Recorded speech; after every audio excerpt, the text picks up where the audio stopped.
Ke bawah Dulia Maha Mulia Paduka Seri Baginda Sultan Haji Hassan Al-Bolkiah Muizzaddin Wad-Daulah Ibni Almarhum Sultan Haji Umar Ali Saifuddin Saadul Khair Wad-Din, Sultan dan Yang di-Pertuan Negara Brunei Darussalam telah berkenan menghantar titah-titah perutusan tahniah kepada Tuan Yang Terutama Xi Jinping, Presiden Republik Rakyat China.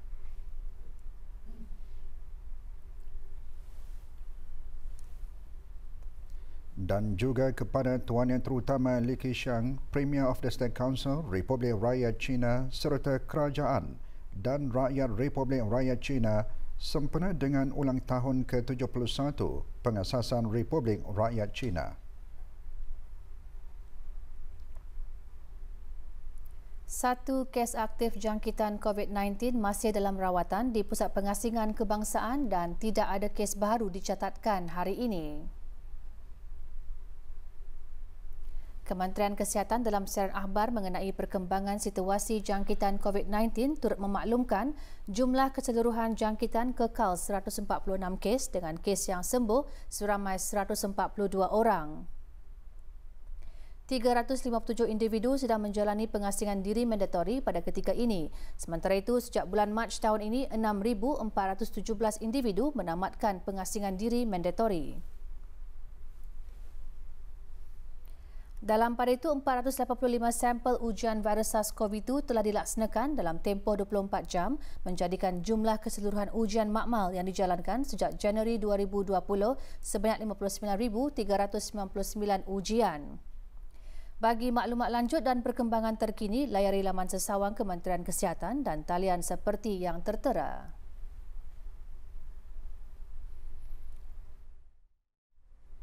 Jabatan Bandaran Bandar Seri Bengawan, Kementerian Hal Ehwal Dalam Negeri mengadakan majlis membaca surah Yasin dan Tahlil bagi almarhum Sultan Haji Umar Ali Saifuddin Saadul Khair Wad-Din dan almarhumah Duli Raja Isteri Pengiran Anak Damin di Kubah Makam Diraja. Majlis diadakan sempena memperingati ulang tahun penukaran nama Bandar Brunei kepada Bandar Seri Begawan kali ke-50. Hadir yang berhormat Pihin Orang Kaya Seri Kerna, Datuk Seri Setia Dr. Haji Awang Abu Bakar bin Haji Apong, Menteri Hal Ehwal Dalam Negeri. Majlis bermula dengan bacaan surah Al-Fatihah diikuti bacaan surah Yasin dan tahlil beramai-ramai dipimpin oleh Awang Muhammad Adham bin Hashim, Pegawai Hal Ehwal Masjid Raja Isteri Pengira Anak Haja Saleha, Kampung Rimba Gadong. Juga hadir setiausaha tetap, timbalan-timbalan setiausaha tetap kementerian berkenaan dan ahli-ahli Majlis Mesyuarat Negara.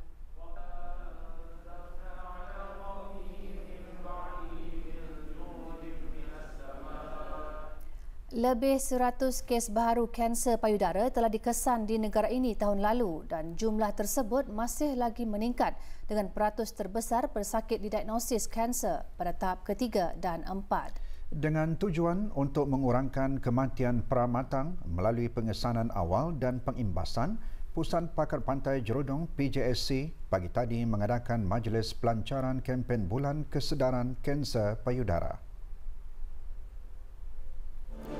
Pelancaran kempen disempurnakan bersama oleh Yang Berhormat Datuk Seri Setia Dr. Awang Haji Muhammad Isham bin Haji Jaafar, Menteri Kesihatan yang juga Timbalan Pengerusi PJSC dan Dr. Haji Mazrul Adimin bin Haji Awang Besar, Pengarah Eksekutif PJSC. Terdahulu Dr. Haji Mazrul Adimin, Pengarah Eksekutif PJSC dalam ucapan ala-luarnya menekankan kanser payudara merupakan kanser yang paling banyak dihidapi dalam kalangan wanita di negara ini. Tambahnya, jumlah kes baharu yang direkodkan sejak beberapa tahun kebelakangan meningkat sekitar 120 ke 140 kes setiap tahun. Menurutnya lagi, kanser payudara seperti juga kanser lain boleh dipulihkan jika ia dikesan pada peringkat awal.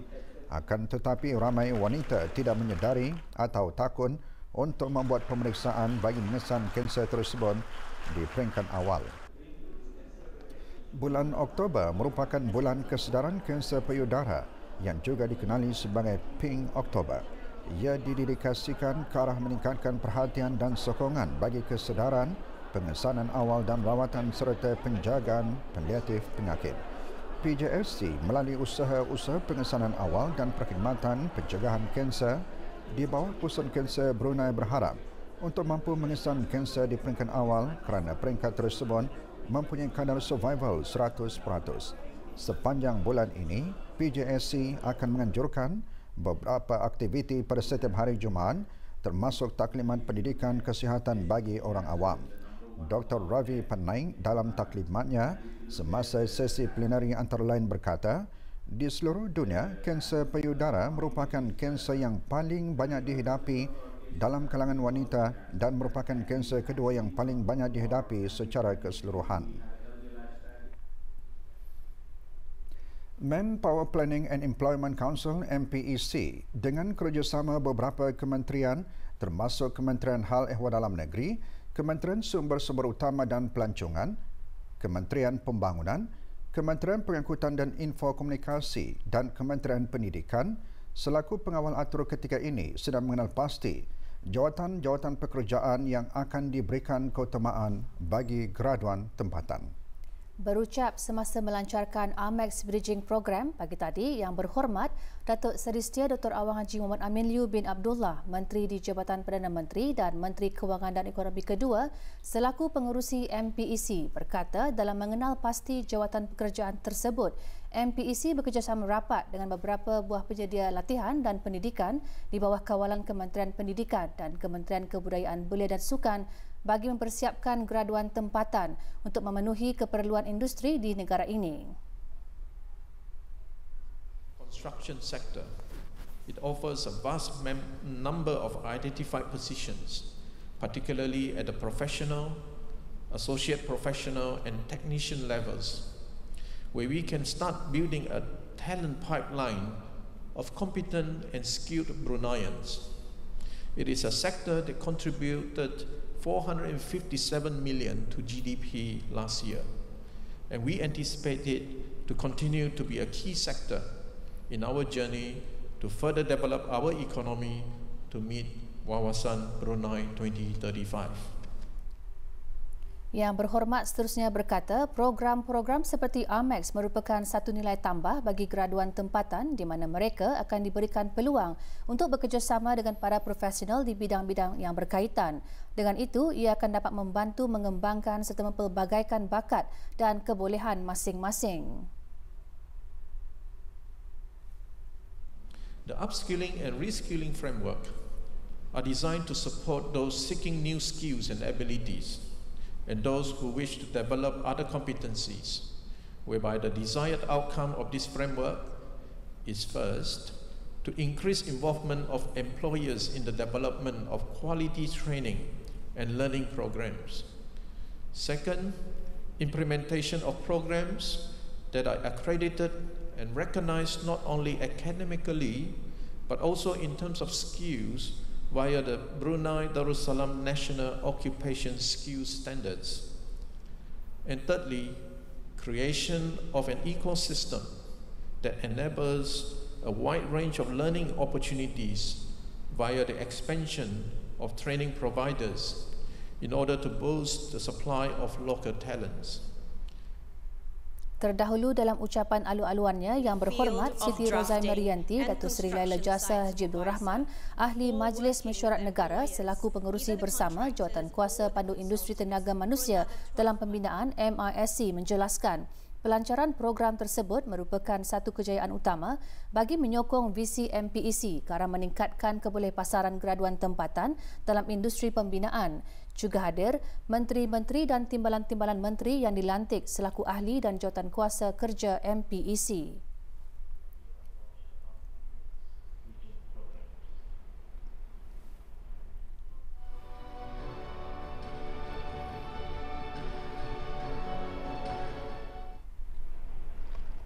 Majlis diselajurkan dengan penandatanganan Memorandum Persefahaman MOU di antara Kementerian Pembangunan dan Politeknik Brunei, Kementerian Pendidikan bagi program latihan Amex. Penandatanganan disaksikan oleh Yang Berhormat Datuk Seri Setia Jurutera Awang Haji Suhaimi bin Haji Ghaffar, Menteri Pembangunan dan Datin Seri Paduka Dr. Hajar Rumaizah binti Haji Muhammad Saleh, Timbalan Menteri Pendidikan. 33 orang pelatih telah terpilih untuk mengisi kekosongan iReady di syarikat-syarikat di bawah sektor pembinaan dan mengikuti on-the-job training. Pada majlis ini, 41 buah firma konsultan yang mendukung inisiatif ini menerima sijil penghargaan. Amex Bridging Program bertujuan untuk merapatkan jurang di antara pengetahuan dan kemahiran yang diperoleh para graduan semasa pendidikan teknikal mereka dan keperluan industri pembinaan. Dalam usaha kerajaan ke bawah dulu Yang Maha Mulia Paduka Seri Negeri Sultan Yang di-Pertuan Negara Brunei Darussalam untuk membantu memperkasa sektor swasta penyediaan tenaga kerja untuk mencapai kemampuan industri ready tu yang mana kedua belah pihak digandingkan iaitu pihak swasta dan juga pencari kerja digandingkan melalui program latihan yang bersistematik. Program latihan ini yang diberikan kepada pencari kerja akan memperluaskan lagi pengalaman bekerja dan seterusnya membuka peluang untuk mereka mendapatkan pekerjaan dalam arena industri pembinaan. Pihak kerajaan di negara ini komited menyediakan peluang bagi warga emas untuk memulakan perusahaan secara optimum. Bahan tersebut menyusul sebentar lagi.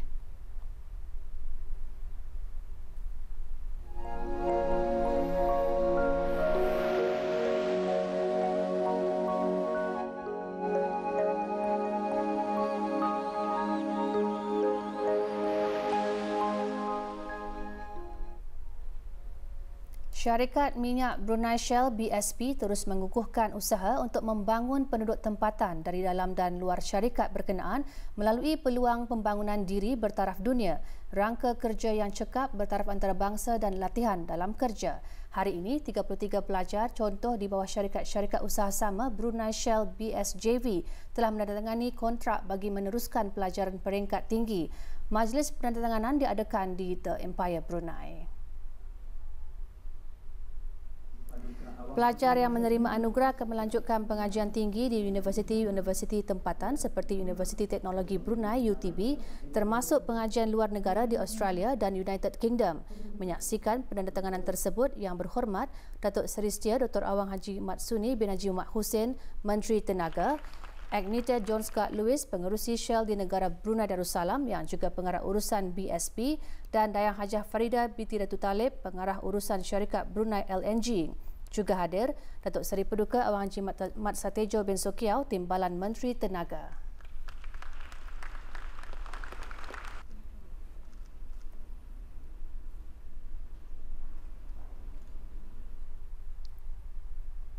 Negara Brunei Darussalam tidak terkecuali daripada proses penuaan dalam kalangan penduduknya. Menurut data terkini, golongan berumur 60 tahun ke atas merangkumi 8.4% dari jumlah penduduk iaitu 38,500 orang dari 459,500 orang pada tahun 2019 berbanding dengan 7.4% iaitu 30,500 orang dari 411,900 orang pada tahun 2014 dan ia dianggarkan akan meningkat ke 28.7% pada tahun 2050. Menteri Kebudayaan Belia dan Sukan berucap demikian dalam perutusannya sempena sambutan ulang tahun ke-30 Hari Antarabangsa Warga Emas. Ke arah itu jelas Yang Berhormat Major Jeneral Bersara Datuk Paduka Seri Haji Aminuddin Ehsan bin Pihin Orang Kaya Saiful Muluk Datuk Seri Paduka Haji Abidin, usaha-usaha daripada pelbagai pihak termasuk agensi kerajaan, institusi pengajian tinggi, pertubuhan-pertubuhan bukan kerajaan NGOs dan sukarelawan untuk meningkatkan kesedaran terhadap cabaran-cabaran khusus yang boleh menjejaskan kesihatan dan menimpa kesejahteraan golongan warga emas adalah sangat dihargai dan dialu-alukan. Usaha secara whole of nation adalah diperlukan dalam mendukung gaya hidup penuaan aktif yang menangani kesihatan minda dan juga fizikal. Kementerian Kebudayaan Belia dan Sukan juga mengiktiraf kepentingan untuk terus memperkasa golongan warga emas dan menyokong keperluan pembelajaran sepanjang hayat secara inklusif melalui program-program peningkatan kapasiti, kemahiran dan keusahawanan. Pihak kementerian serta rakan-rakan strategik turut komiten untuk menyediakan ruang dan peluang yang akan membolehkan warga emas untuk memulakan dan melaksanakan perusahaan secara optimum.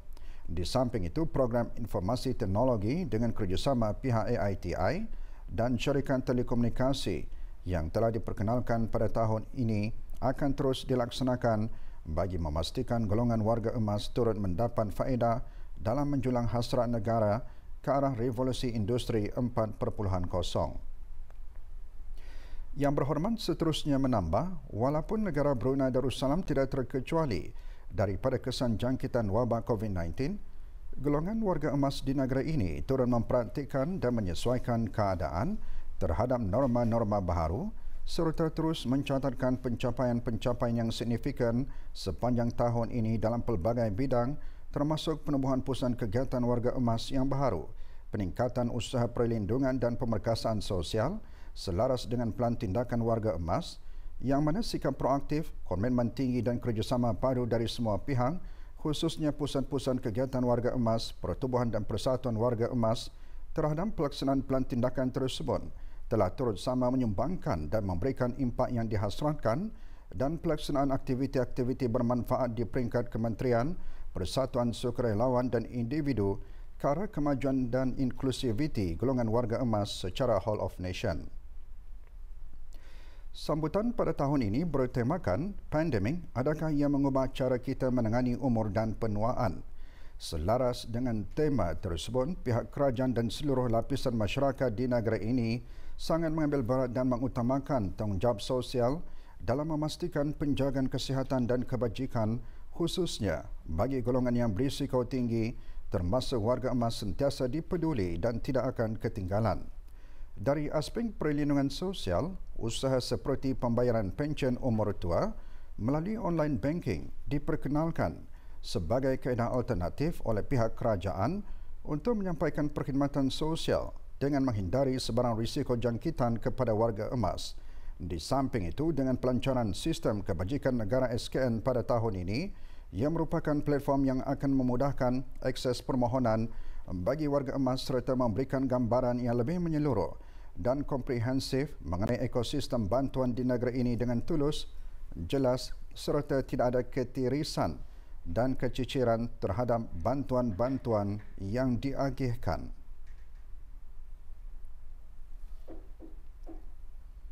Sementara itu, sempena Hari Antarabangsa Warga Emas, Kementerian Kebudayaan Belia dan Sukan melalui Jabatan Pembangunan Masyarakat JAPEM dengan kerjasama Pusat Kegiatan Warga Emas PKWE, seluruh daerah dan pertubuhan warga emas serta Persatuan Badan-Badan Bukan Kerajaan petang tadi mengadakan majlis kesyukuran di Masjid Duli Pangeran Muda Mahkota, Pangeran Muda Haji Al-Muttadib Billah, Kampung Tamoy. Hadir yang berhormat Major Jeneral Bersara Datuk Paduka Seri Haji Amiduddin Ehsan bin Orang Kaya Saiful Muluk, Datuk Seri Paduka Haji Abidin, Menteri Kebudayaan Belia dan Sukan. Majlis diisi dengan bacaan ratib Al-Atas beramai-ramai dan doa kesyukuran. Fokus sambutan kali ini adalah tanda kesyukuran bagi mengenang dan menghormati jasa bakti golongan warga emas terhadap keluarga, masyarakat dan negara.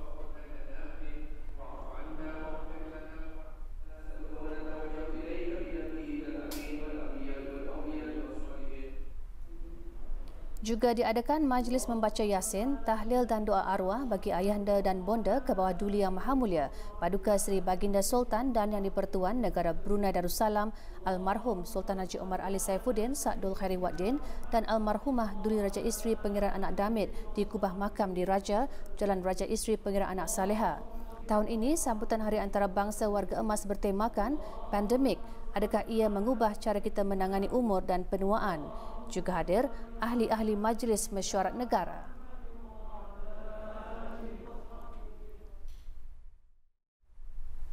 Peningkatan perkembangan hubungan perdagangan antara negara Brunei Darussalam dan China menambah lagi keyakinan kedua-dua buah negara akan berhubungan perdagangan yang kukuh.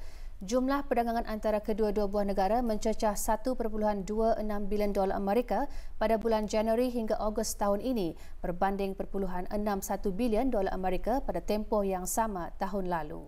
Puan Yang Terutama Yu Hong, Duta Besar Istimewa dan Mutlak Republik Rakyat China ke negara Brunei Darussalam, menjelaskan kemajuan tersebut semasa sidang media mengenai kemajuan hubungan kedua-dua buah negara dan kerjasama yang praktikal. Majlis berlangsung di Hotel Rizkun International, Gadong. Puan yang terutama juga memuji negara Brunei Darussalam dan pihak-pihak yang komiten terhadap persahabatan dan kerjasama kedua-dua buah negara di samping sokongan padu kepada China pada masa-masa yang sukar, terutama semasa pandemik COVID-19. Menurutnya, hubungan diplomatik yang telah mencecah tempoh 30 tahun terus dipertingkatkan melalui pelbagai bidang kerjasama. In the first 8 months, the trade between China and Brunei has a big increase. It's a 108.5% increase. The growth rate is the biggest among those between China and ASEAN countries. If we look at the export from Brunei to China, it has an even bigger increase. The increase is 373%. So we should be confident about our trade relations. It's very strong. ASEAN has been the third biggest trading partner for China. And last year, ASEAN becomes the second. This year, ASEAN is the number 1 trading partner.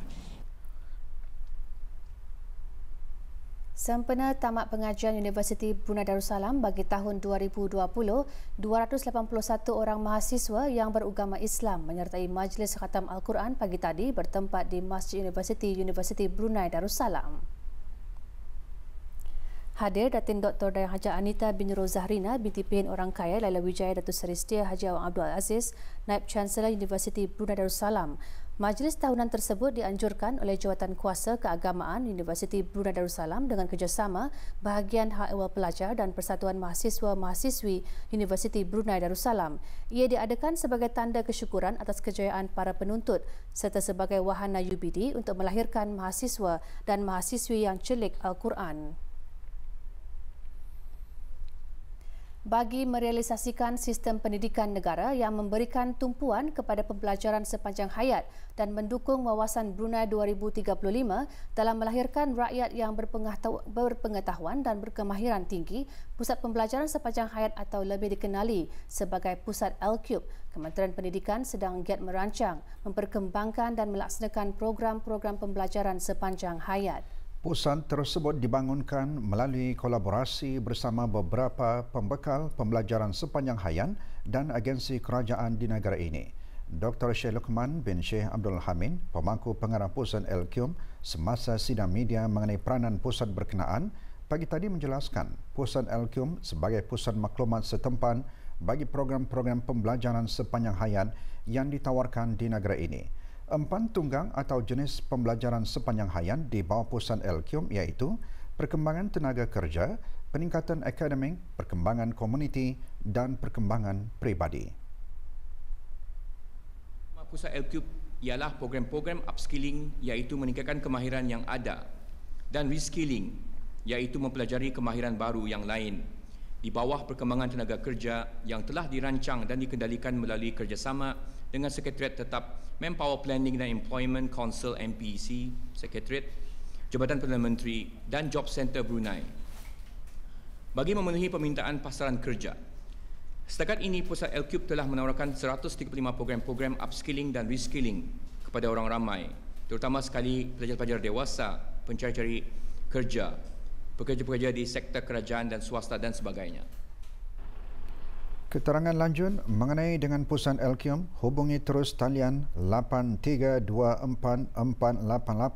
bagi hal-hal berkaitan dengan program dan 8268087 bagi hal-hal berkaitan dengan pentadbiran, kewangan dan estet. Orang ramai juga boleh melayari laman sesawang Pusat L-Cube www.l3c.moi.gov.bn dan media sosial Pusat L-Cube atau Instagram l3center.moi dan Facebook l3.moi bagi mendapatkan informasi terkini. Sebarang pertanyaan mengenai program berkenaan, bolehlah menghantar email kepada inquiry.l3c@moi.edu.bn. Pelaksanaan Perintah Bayaran Keluar dan Bayaran Masuk 2020 atau Exit and Entry Charges Order 2020 mula dikuatkuasakan hari ini. Perintah tersebut memberi kuasa kepada Pegawal Kastam dan Eksais Diraja, Jabatan Kastam dan Eksais Diraja, Kementerian Kewangan dan Ekonomi untuk mengenakan caj ke atas setiap orang yang akan keluar dari atau masuk ke negara ini melalui pos-pos kawalan darat. Dengan perintah tersebut juga, ia memansuhkan caj tol Jambatan Rasau Kuala Blain bermula hari ini. Pelaksanaan caj tersebut bermatlamat untuk menyelaraskan bayaran dan caj-caj yang telah dikenakan dan berjalan pada masa ini kepada orang ramai yang keluar dari atau masuk ke negara Brunei Darussalam melalui udara dan laut. Caj tersebut juga akan dikenakan kepada semua warga negara termasuk warga negara Brunei yang hendak keluar dari atau masuk ke negara ini melalui pos-pos kawalan darat sama ada menggunakan kenderaan ataupun berjalan kaki dengan kadar caj sebanyak RM3 Brunei seorang bagi setiap satu hala perjalanan. Caj perkhidmatan dikecualikan kepada beberapa kategori, antaranya pegawai-pegawai kerajaan ke bawah Duli Yang Maha Mulia Paduka Seri Baginda Sultan dan Yang di-Pertuan Negara Brunei Darussalam dalam menjalankan tugas-tugas rasmi bagi pihak kerajaan, kanak-kanak berumur 2 tahun dan ke bawah, pegawai dan kaki tangan kaunselor dan ahli keluarganya dan agen diplomatik.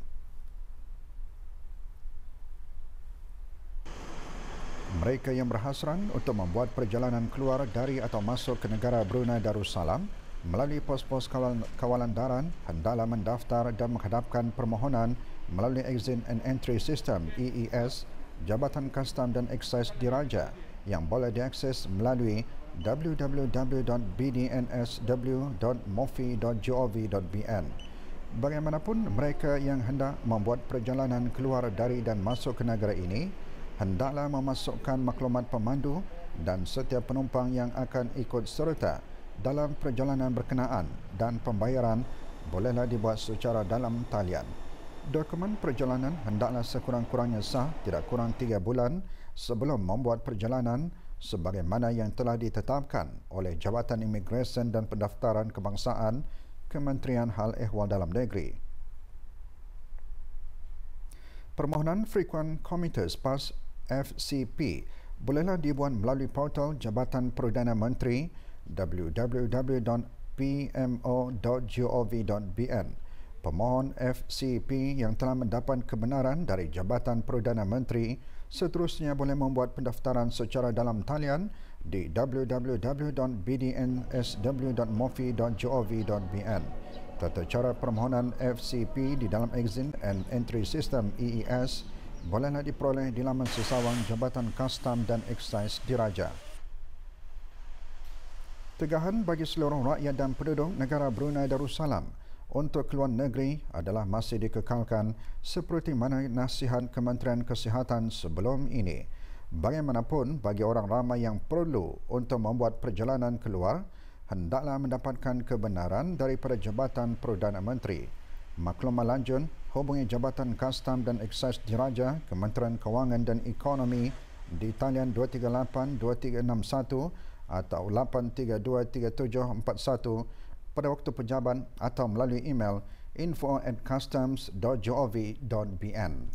Selaras dengan siaran akhbar Kementerian Kewangan dan Ekonomi mengenai caj perkhidmatan dan perintah bayaran keluar dan bayaran masuk 2020 yang bermula pada hari ini, Jabatan Kerja Raya Kementerian Pembangunan memaklumkan bahawa bangunan tol Jabatan Rasau juga dihentikan operasinya hari ini. Penutupan dan lencongan separuh jalan tol jambatan tersebut dilaksanakan hari ini hingga ke satu tarikh yang akan dimaklumkan kemudian. Oleh itu, para pengguna jalan raya dinasihatkan agar sentiasa berhati-hati apabila melalui kawasan tersebut. Sebarang aduan, hubungi talian Darussalam 123, live chat 833-3123, Facebook Jabatan Kerja Raya Brunei Darussalam atau email pro@pwd.gov.bn. Merujuk kepada siaran media Jabatan Penerbangan Awam, Kementerian Pengangkutan dan Info Komunikasi bertarikh 18 Jun 2020 bertajuk Tindakan Pengawalan Penyebaran COVID-19 di Lapangan Terbang Antarabangsa Brunei ke arah langkah-langkah pengawalan COVID-19. Jabatan Penerbangan Awam dalam siaran akhbarnya memaklumkan tata cara menghantar penumpang-penumpang belayar melalui lapangan terbang bagi penerbangan ke London, United Kingdom pada 3 dan 10 Oktober 2020. Semua penumpang sama ada rombongan maupun persendirian hendaklah menggunakan kaedah drop-off sahaja. Bagi penonton-penonton yang mengikuti penerbangan BI003 ke London, United Kingdom pada 3 dan 10 Oktober 2020 adalah dikehendaki untuk membuat check-in awal sehari sebelum penerbangan bermula 7 malam hingga 10 malam. Para penuntut juga disaran untuk mengikuti apa jua nasihat yang dimaklumkan oleh Kementerian Pendidikan mengenai tata cara berlepas. Penumpang-penumpang lain yang juga mengikuti penerbangan BI003 ke London, United Kingdom pada tarikh-tarikh tersebut digalakkan untuk membuat check-in awal. Sementara itu, orang ramai yang menggunakan perkhidmatan di lapangan terbang antarabangsa Brunei dinasihatkan agar sentiasa mematuhi arahan-arahan yang dikeluarkan oleh Kementerian Kesihatan dengan melaksanakan tanggungjawab sosial termasuk mengamalkan penjarakan fizikal. Orang ramai dikehendaki menggunakan aplikasi BruHealth dan mengimbas kod QR setiap kali apabila masuk dan keluar di lapangan terbang tersebut. Awang Haji Morosidi bin Haji Mahdi dan Dayang Haja Rosini binti Haji Muhammad Yusof masing-masing mewakili Masjid Kampung Kriam Tutong menjuari pertandingan membaca surah pilihan secara muratal bagi jemaah masjid-masjid peringkat daerah Tutong pagi tadi. Pertandingan yang julung kali diadakan itu dikendalikan oleh pejabat hal ehwal masjid daerah berkenaan dengan kerjasama ahli jawatan kuasa takmir Masjid Hasnal Bolkiah Pekan Tutong. Penyampaian hadiah disampaikan oleh Awang Haji Masri bin Haji Muhammad, pemangku pegawai agama daerah Tutong. Johan dan Naib Johan bagi kategori lelaki dan perempuan dalam pertandingan ini akan mewakili daerah Tutong ke peringkat seluruh negara yang akan diadakan pada bulan November ini nanti. Pertandingan yang diadakan sempena sambutan awal tahun 1442 Hijrah ini disertai 18 orang peserta yang berumur di antara 55 tahun ke atas. Pertandingan antara lain bertujuan bagi mengasah kebolehan dan mencungkil bakat para peserta, khususnya para jemaah masjid dalam pembacaan Al-Quran. Para peserta yang menyertai pertandingan tersebut rata-rata adalah para pelajar yang mengikuti kelas pelajaran Al-Quran, kelas muslimah dan juga kelas lanjutan yang diadakan di masjid-masjid. Projek Your Heart Matters yang diungkaya oleh 5 pelajar perubatan dari Institut Sains Kesihatan Pangeran Anak Puteri Rashidah Sadatul Bolkiah, Universiti Brunei Darussalam bertujuan untuk memberi kesedaran mengenai jantung terhenti mengejut atau sudden cardiac arrest dan tata cara bantuan pernafasan CPR yang tepat dalam kalangan masyarakat umum. Projek di bawah penyeliaan 2 pensyarah UBD dan seorang pakar kardiologi dari Hospital Raja Isteri Pangeran Anak Solihah itu diadakan di bangunan tambahan institut berkenaan di UBD. Projek diadakan bersempena Hari Jantung Sedunia. Projek juga meliputi pemeriksaan kesihatan seperti pemeriksaan indeks jisim badan BMI, gula dan tekanan darah.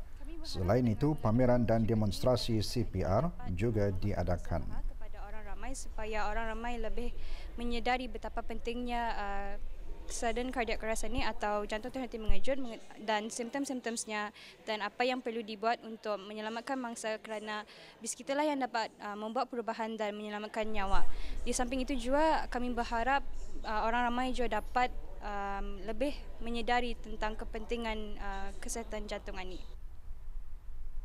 Sebuah syarikat didapati melakukan kesalahan di bawah Akta Kesalahan-Kesalahan Kecil Penggal 30 Bab 12-1-A dan dikenakan denda kompaun semasa pemantauan dan rondaan bahagian penguatkuasaan Jabatan Bandaran Kuala Belait dan Seria. Syarikat Bismi Enterprise dikenakan denda kompaun sebanyak RM200 kerana didapati melakukan kesalahan dengan meletakkan barang-barang jualan di tempat awam iaitu di kawasan kaki 5 kedai nombor 41 Jalan Priti Kuala Belait sehingga mengganggu laluan orang ramai. Syarikat tersebut telah diberikan tempoh selama 7 hari untuk menjelaskan denda kompaun berkenaan dan jika gagal menjelaskannya boleh didakwa di mahkamah. Sementara itu, seorang individu dikenakan denda kompaun RM500 atas kesalahan melanggar bab 12-1-F-2 Akta Kesalahan-Kesalahan Kecil Penggal 30 iaitu melonggokkan sampah di tempat awam. Sadam, warga negara Bangladesh, diberikan tempoh 7 hari untuk menjelaskan denda kompaun dan kegagalan untuk menjelaskannya boleh didakwa di mahkamah.